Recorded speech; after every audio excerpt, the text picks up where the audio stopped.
முருங்கைக்காய் வச்சு கிரேவி பண்ண போகிறோம். அதோட முருங்கைக்காவும் ஒரு சோயாவும் வச்சு பண்ண போகிறோம். ரசத்துக்கு சாம்பாருக்கு எல்லாம் சூப்பர். நல்லெண்ணெய் 2 ஸ்பூன் போட்டுருக்கேன். பட்டை கிராம்பு 1 கப்பு வெங்காயம்.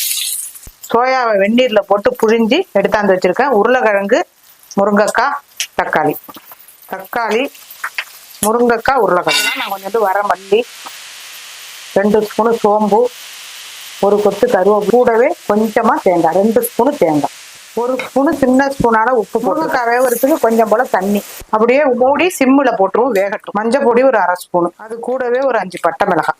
இதை அப்படியே அரைச்சிட்டு நம்ம சிம்மில் வச்சது வெந்து போச்சு. நல்லா ஒரு 1/2 வேக்காடு வந்துட்டு இப்போ நம்ம அரைச்ச மசாலாவெல்லாம் அதில் ஊற்றிட வேண்டியது. இந்த மசாலாவெல்லாம் போட்டு நம்ம சோயா போட்டுற வேண்டியது. அப்படியே பிரட்டி சிம்மில் போட்டுற வேண்டியது. ஒரு 5 நிமிஷம் நல்லா சிம்மில் வச்சாச்சு. கருவேப்பிலை 2 போட்டு சோயா முருங்கைக்காய் மசாலா